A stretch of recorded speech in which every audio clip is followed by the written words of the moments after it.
Good morning everyone. आज हम लोग कवर करने वाले हैं मिसलेनियस क्वेश्चन। पार्ट 1 यह रहने वाला है। तो आज पार्ट 1 में हम लोग 10 क्वेश्चन करेंगे। आइए चलिए देखते हैं कौन कौन से वो क्वेश्चन का कवर करेंगे। जो भी क्वेश्चन मैं कवर करने वाला हूँ वो सीजीएल सीएचएसएल की बात करें 10+2 सीएचएसएल और एनटीपीसी रेलवे हर एग्जाम के लिए इंपॉर्टेंट है, चाहे वो स्टेट लेवल का कोई एग्जाम हो, रेलवे हो, एसएससी हो, एवरी A to Z सारे एग्जाम के लिए इंपॉर्टेंट है। चलिए डायरेक्टली हम लोग क्वेश्चन देखते हैं तो आपको खुद ही समझ में आ जाएगा। चलिए पहला क्वेश्चन देखिए आपके समक्ष आ चुका है। आनंद मठ के लेखक कौन थे? आनंद मठ के लेखक है, ऑप्शन देखिए 4 ऑप्शन दिया हुआ है, चाहे तो आप खुद से भी ट्राई कीजिए, हालांकि मैं आपको आंसर बताता हूं। तो आनंद मठ के लेखक जो है बंकिम चंद्र चटर्जी थे। तो ऑप्शन नंबर 20 का आंसर हो जाएगा। अगर ये पीडीएफ आपको चाहिए जो मैं अभी पूरा 10 क्वेश्चन करवाने वाला हूं, इस पूरे पीडीएफ को आपको चाहिए पीडीएफ, तो आप इस वीडियो को शेयर कर दीजिए, किसी अपने दोस्त को शेयर कीजिए या फिर किसी ग्रुप में शेयर कर दीजिए और उसका स्क्रीनशॉट लेकर के मुझे इस नंबर पे मैसेज कर दीजिए, तो मैं आपको पीडीएफ भेज दूंगा। ठीक है, चलिए नेक्स्ट क्वेश्चन देखते हैं। दूसरा नंबर, भूदान आंदोलन किसने प्रारंभ किया था? भूदान आंदोलन प्रारंभ किया था C option number Vinoba Bhave ने। तो चलिए थोड़ा सा देख लेते हैं भूदान आंदोलन के बारे में। भूदान आंदोलन आचार्य विनोबा भावे द्वारा सन 1951 में आरंभ किया गया था। स्वैच्छिक भूमि सुधार आंदोलन था। तो चलिए ये होता कंप्लीट।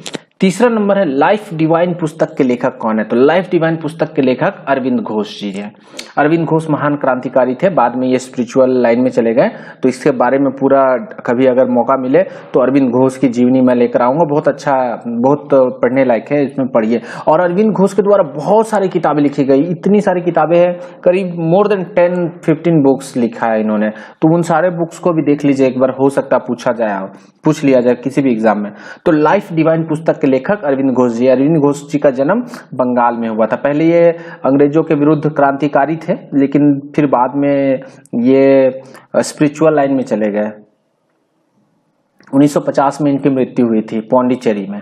चलिए चौथा नंबर क्वेश्चन है, बंगाल की एशियाटिक सोसाइटी जो कि 1784 में स्थापित हुई थी के प्रवर्तक थे? तो जो बंगाल की एशियाटिक सोसाइटी है उसके प्रवर्तक थे sir William Jones. Option number 20 का आंसर हो जाएगा। पांचवा नंबर है, भारत की संविधान सभा किसके अनुसार गठित की गई थी? तो भारत की संविधान सभा का जो गठन हुआ था दोस्तों, वो कैबिनेट मिशन योजना के अंतर्गत हुई थी। तो कैबिनेट मिशन योजना के अंतर्गत भारत की संविधान सभा गठित की गई। ठीक है, चलिए उसके बाद हम लोग छठा नंबर क्वेश्चन देखते हैं। प्रथम भारतीय नोबेल पुरस्कार विजेता कौन थे? तो प्रथम भारतीय नोबेल पुरस्कार विजेता रविंद्रनाथ टैगोर थे। ये प्रथम भारतीय ही नहीं थे, बल्कि प्रथम एशियन भी थे, बल्कि प्रथम यूरोपियन थे, प्रथम नॉन यूरोपियन थे। मतलब ये रविंद्रनाथ टैगोर को 1913 में जब मिला था लिटरेचर के लिए नोबेल पुरस्कार, तो ये प्रथम एशियन बन गए थे, प्रथम भारतीय और प्रथम नॉन यूरोपियन बन गए थे।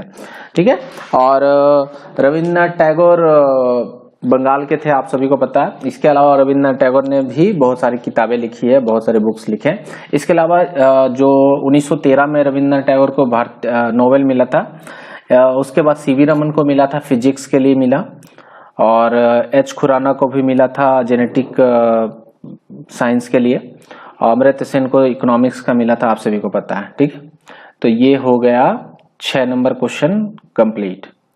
7वां नंबर है, हमारा राष्ट्रीय गीत वंदे मातरम कहाँ से संकलित है? तो ये उपन्यास आनंद मठ से लिया गया है, हमारा राष्ट्रीय गीत वंदे मातरम। 8वां नंबर, निम्नलिखित में से कौन सी कृति रविंद्रनाथ टैगोर की नहीं है? तो ऑप्शन नंबर जो बी है, कपाल कुंडला, ये रविंद्रनाथ टैगोर की लिखी हुई नहीं है। बाकी Chitra, the court dancer, Chitrangada, ये सभी रविंद्रनाथ टैगोर की लिखी हुई पुस्तकें हैं। चलिए 9वां नंबर, भारत की शासन व्यवस्था में पहली बार प्रतिनिधि एवं लोकप्रिय तत्वों को समाविष्ट करने का प्रयास किस माध्यम से किया गया था? प्रतिनिधि मतलब रिप्रेजेंटेटिव। जो फर्स्ट टाइम भारत की शासन व्यवस्था में रिप्रेजेंटेटिव एवं लोकप्रिय तत्वों को समाविष्ट करने का प्रयास जो किया गया था, 1892 का भारतीय परिषद अधिनियम जो आया था उसमें किया गया था।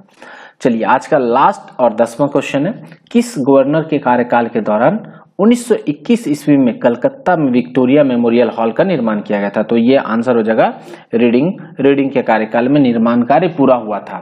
ठीक है, 1921 ईस्वी में लॉर्ड रीडिंग के कार्यकाल में विक्टोरिया मेमोरियल हॉल जो कलकत्ता में स्थित है। आप सभी अगर कलकत्ता जाते होंगे तो विक्टोरिया मेमोरियल हॉल जरूर आपने देखा होगा। तो उस विक्टोरिया मेमोरियल हॉल का निर्माण पूरा हुआ था। तो ये दोस्तों 10 क्वेश्चन कंप्लीट होता है। होपफुली आपको पसंद आया होगा। पसंद आए तो लाइक कर दीजिएगा, सब्सक्राइब कर दीजिएगा और अपने एक दोस्त को, अगर आपको ये थोड़ा सा भी पसंद आता है तो अपने एक दोस्त या एक ग्रुप को आप इस वीडियो को शेयर कर दीजिए। ठीक है दोस्तों, और अगर पीडीएफ चाहिए तो मैंने पहले भी बताया आपको कि जो आप शेयर करते हैं उसका स्क्रीनशॉट आप ले लीजिए और मुझे इस नंबर पे व्हाट्सएप कर दीजिए, मैं आपको उस पे भेज दूंगा, या फिर आप मुझे स्क्रीनशॉट मेल पे भी भेज सकते हैं अगर व्हाट्सएप नहीं है तो। ठीक है दोस्तों, तो ये वीडियो यहीं समाप्त करता हूँ। Thank you, thanks for watching.